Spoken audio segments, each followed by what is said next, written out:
We have a very interesting panel coming up next. We have Lisa Fleisher from the Wall Street Journal, who's here to welcome our panel and talk about fintech. So fintech is on the forefront of everyone's mind. Here to talk about the peaks and the pitfalls are John Macllwaine from Lending Club, Sebastian Diemer from Kreditech, and Meyers from Currencyfair. Welcome to the stage, guys.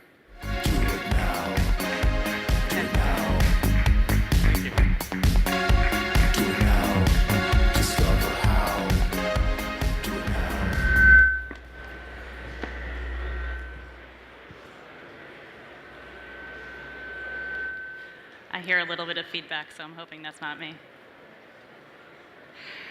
Great, so we're going to be talking about the bank of the future and what that's going to look like for a minute. Can I just get a 1-minute introduction on each of you guys and your company? Because I don't think we fully explained. Sebastian, why don't you go first? So what does Kreditech do? Kreditech is solving two problems. First of all, we're serving the 4 billion people on the planet that don't have a credit score by a very simple technique using data that nobody else has used for lending before. So that is anything from your social graph, your e-commerce transactions, your web history, your locations. Anything we can find on the internet is a potential scoring factor for us. And the other one is that we kind of reinvented banking processes by simply being a lot faster and cheaper, simply through automating the back end of what a bank is doing. So that results in our product being loans in emerging markets that we can pay out in a couple of seconds based on 15,000 data points which do not involve credit scores. We started that 2.5 years ago and are doing 120 million lending per annum right now, and it's growing. So it's like an alternate credit score. And John, talk about Lending Club. So Lending Club is the world's largest marketplace connecting borrowers with investors. We utilize technology to transform the banking system and essentially make borrowing more affordable and investing more rewarding. And our technology platform runs very efficient with big data, with credit models, and this allows us to reduce our costs and provide better services. So we're the largest online marketplace. And so that's lending, and now Currencyfair? Yeah, so Currencyfair. Brett, can you bring your microphone just a little bit closer? Hello? There we go. Currencyfair is a cheaper way to send money internationally, and we've effectively solved that problem using an order-driven marketplace model that matches people exchanging in other directions. So literally, I'm Australian, but I live in Ireland. I can send money back to Australia using the platform and choose my own exchange rate. My order then goes on the marketplace, and people sending money back the other way can match off against that order. So using that technology, we actually avoid international transfers altogether. We use domestic payment systems. So it works out, can be same day or next day to go around the world, and about 1/10 the cost of what banks charge. So what do you guys think is wrong with banks today? I mean, what do you think they're not doing correctly?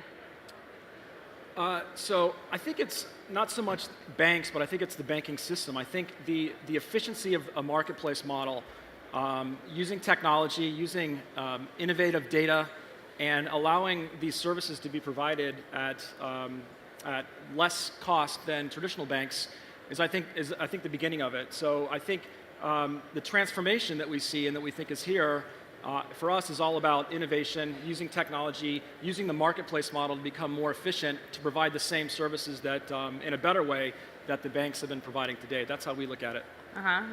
And Brett, I mean, what's going on with the banks and currency transfers? You see a lot of startups around the world really trying to become that service that replaces bank-to-bank transfers. Yeah. I think banks are using really outdated technology for international transfers. International SWIFT payments. It's old. But also there's a certain arrogance in the way I think they charge. They charge what they can get away with, and in the absence of competition. I mean, it's interesting. These 4 Australian banks are all charging over 5% in their exchange rate last time I looked, which was a couple of months ago, and yet they're all within very, very close pricing of each other. So I think there's pricing that's not justified, but they're also sitting on legacy technology which is old and inefficient as well. So you guys, sorry, go ahead, Sebastian. So I mean, it's a pretty simple example, right? If we think how we listened to music 10, 20 years ago, we bought CDs, right? When we wanted to read a book, we went to a bookstore. When we wanted to consume news, we got a physical piece of paper to absorb news. All of these industries have been digitalized over the last 10 years. The only one that hasn't been digitalized is banking, which is bizarre, right? Because banking is trading cash flow and information, and the one that has been digitalized is sending physical boxes. I mean, e-commerce is digitalized by now, and people still go to a bank to get in a queue to talk to a guy and inquire about a credit, who then puts the information in a computer, right? It's bizarre, and it's for A, regulation, and B, capital intensity, why it hasn't changed yet. Yeah.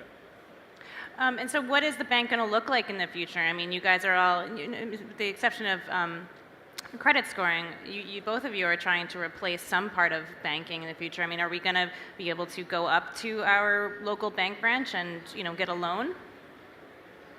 I guess what I would say about that is that I think that what we'd like to see is the entire system move to a more efficient model with technology, and whether or not that's a bank that's partnering with Lending Club or some other services or some other companies, I think that would be fine, but it really needs to be disrupted, and we think that the time is now to do that. And I think the model can have different perspectives and structures, but I think it's all about technology, the marketplace, innovation, and providing better, more cost-efficient products and services to consumers, whether that be walking into a bank or doing it online.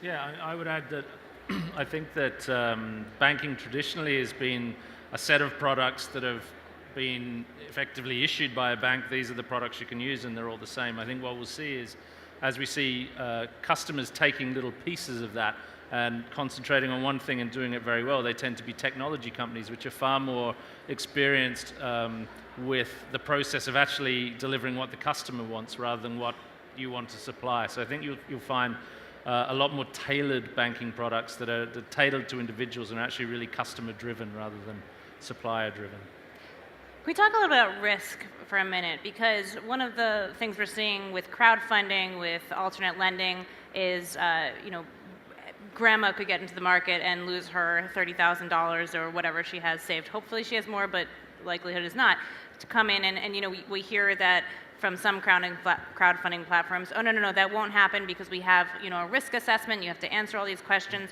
But isn't that a fear? Or isn't that a possibility? So I guess from our side of the business, so we have the investors and the borrowers. You're talking about investor risk in the platform? Investor risk, yeah. Yeah, so investor risk. So because of the sheer nature of the marketplace, we at Lending Club, first of all, we use a lot of data to assess the risk of the borrowers, and we offer different risk thresholds to the investors, from higher risk to lower risk.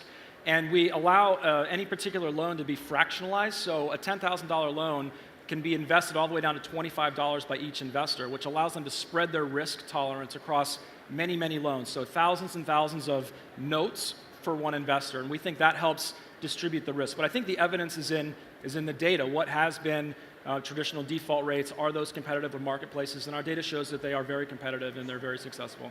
So how do I know coming into a company that says, hey, we're going to be, we're going to have this great service or this great product or this great offering? How do I know that they actually are going to deliver on that?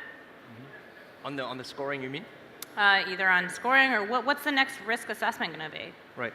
So I mean, the problem with scoring is twofold, right? So the one is, for those of you who know a little bit about statistics, it's incredibly primitive statistics behind, right? So it's pretty much whoever paid his bills in the past will pay his bills in the future, which is like forecasting the weather based on historic weather. And right, we always hear that a great founder might have failed before, So that's Sorry, what was the question? A great founder, the next great startup founder, might have had 1 or 2 or 3 failures in the past. Mm-hmm. Sorry, I didn't get the question.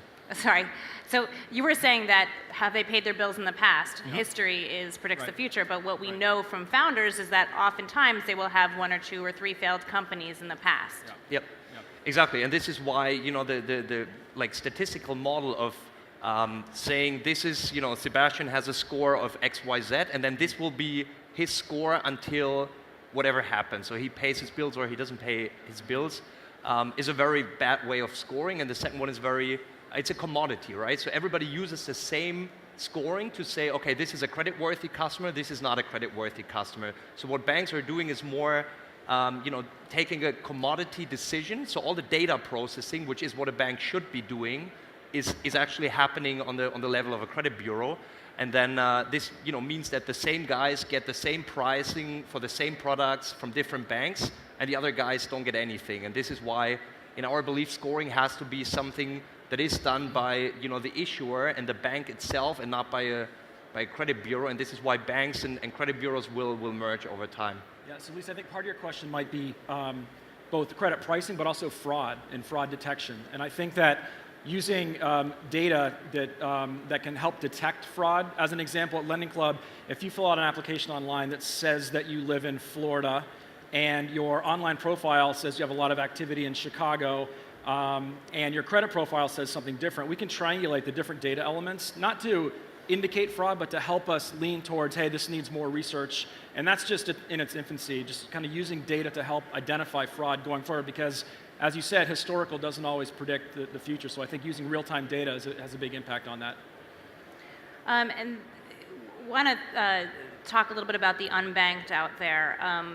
Brett, your company helps move money from country to country.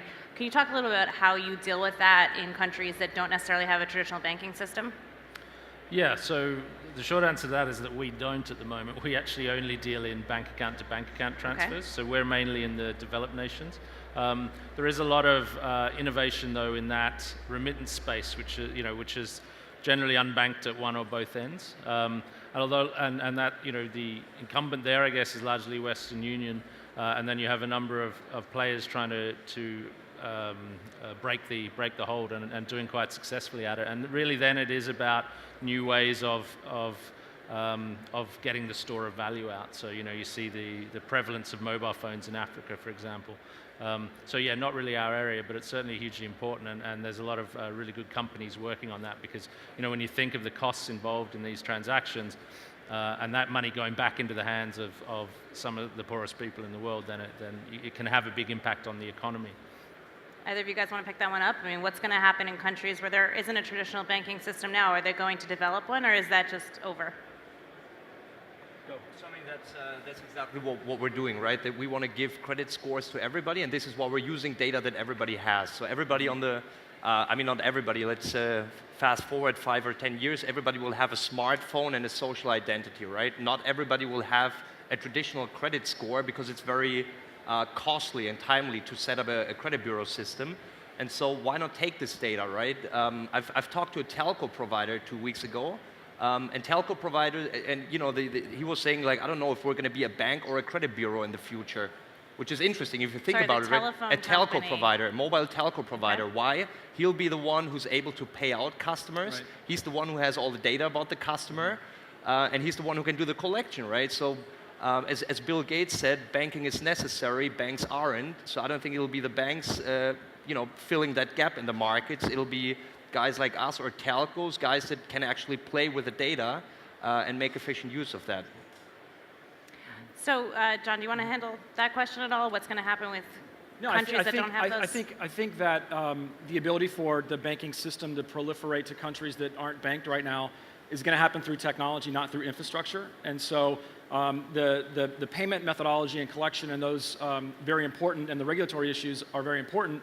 But I do think it's technology companies that are going to make a difference, and they're going to accelerate the change of the model, and that plays right into the whole online marketplace with what we're doing at Lending Club as well. So who wins here? Does the consumer win? Does the customer win? Or does the bank win? Or the banking equivalent win? Can you give me an example where maybe each might happen? So it'll be the consumer mainly. It's pretty much like going to a bookstore versus Amazon, right? It's lower cost, it's lower time, lower kind of inconvenience. I think the one part that's going to suffer is the banking branch. I don't think we're going to have banking branches in 10 years, and that's a lot of guys, right, who need to do something different. But I think that's going to be the major shift. The consumer is definitely going to benefit by either getting a faster service, a cheaper service, or a more convenient service. Yeah, I would agree with that. We're seeing it now. Borrowers are getting better rates, so more affordable credit to borrowers, which is a great thing. Investors are getting stronger returns, which is a great thing. I think the consumer wins. I think banks win as they partner with these companies and provide better services to their customers. Yeah, it's the consumer all the way, and it's been a long time coming. It's not just about price though. There's everything's getting better speed, but as I say, I think there are new products coming and new ways of looking at what the customer need is that aren't necessarily just doing things in the traditional way, cheaper and faster. I think they're getting more control and more ability to really tailored products directed directly at their needs. We're going to throw it open to questions in just about a minute. One other question I just had for you guys was, what are the big risks out there then with each of the models that you guys are promoting? I mean, can you go ahead and be brave enough to suggest something? Right. So the one kind of structural challenge that we have is we have a big data scoring algorithm which is only based on observation, right? So when we started, we didn't have any hypotheses. We simply looked at what is the patterns of people that repay and what is the pattern in the data of people that don't repay.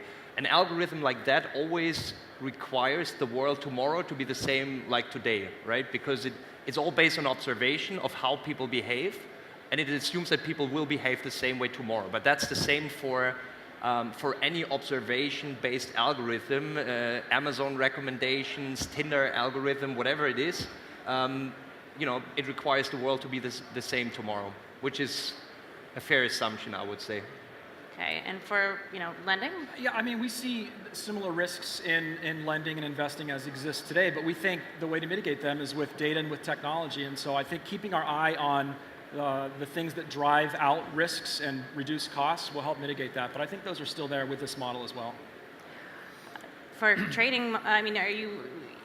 It's fairly plain vanilla in some ways in what we do. There's no sort of credit element to what we do, but I guess what I consider a risk is that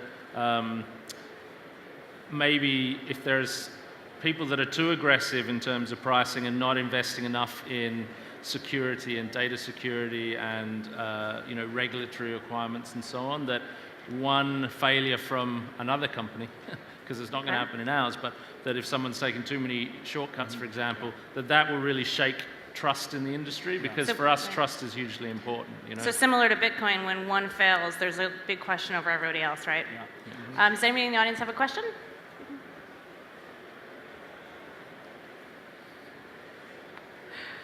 Okay, go ahead.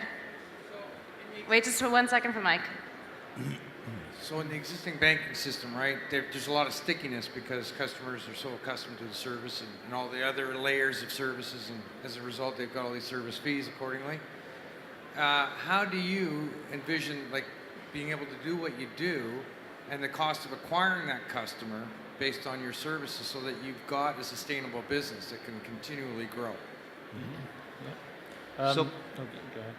I mean, my personal belief is in the future, banking will be more and more kind of like an app store. So banks will be the kind of iTunes that are the consumer touch point and that make sure you can receive money, etc. And then it'll be individual kind of providers for the different banking services. So there'll be a Kreditech for lending, there'll be a different one for different services. And so I think the acquisition is one of the aspects that will remain core competency of the bank. And so banks have been efficient in building up brands and acquiring customers, right? I mean, that's actually the two advantages a bank has over a Kreditech right now. A, they have cheap money, right, because they have deposits, and B, they have a brand which makes it very easy and efficient to acquire new customers. I think it's more at the back end where the innovation will happen. Personal opinion. I think you're exactly right, and there's big friction in moving away from banks, and the two of the main areas of that are the trust point and also the friction around proving your identity, the KYC process. And that's, I've wanted to change my bank pretty much every time I go abroad and my card stops working. And then by the time I get back, the fury's gone down and the hassle kicks in, and so I don't do it. I think on the trust side, that barrier was lowered about, I don't know, 6 or 7 years ago now with the whole crisis. And I think that is one of the key reasons why you're seeing so much innovation now in fintech, because it's not necessarily the technology has just hit a point. I think, our model, for example, the tech was there probably 10 years prior, but that trust barrier has been lowered and people are more willing to try alternatives. Hence, you're seeing some successes because the numbers work now. The cost to acquire is feasible. But also, you get, what we look at is you have to be, 10 times better. And then you get the word of mouth effect kicks in as well. When you really wow customers, then you get referral, and that also, on average, brings down your cost to acquire, obviously. So, what I'd love to see, though, is someone really nail digital identity to the point where it's not a hassle. Because it's a big drop-off point for us is people having to prove their identity, because it is a hassle at the moment, with just about whatever way you look at it. So when someone nails that, then I think the friction really goes, and then I think you're really going to see some competition across all areas of banking. Yeah, I would just add, I think the economics are going to drive the loyalty. So if consumers can get much better rates by going online than walking into their bank, I think that friction and that loyalty is going to shift, and we're starting to see that now. I had another question over here, I think. Hi. I was wondering, are you concerned about the fact that there seems to be a lot of innovation in the world of payment, but not a lot in the probably less sexy world of saving and pensions? Or have you seen any products that are really sort of breaking that mold? So I've seen a few wealth management type of tools. I mean, it's not exactly replacing the deposit business, but it's definitely replacing the investment manager, right? That tells you how much to invest in bonds, stock, gold, whatever. So this is definitely happening. I'm not sure if there's like a lending club, like super big one at this point of time, but I'm sure it'll follow. I mean, it's definitely one of the areas that scream for disruption. I think the problem with that is that deposits are heavily regulated, and investment usually even more than lending, because it's accepting money of people, which is something different than giving out your own money or marketplace money, but it'll definitely come.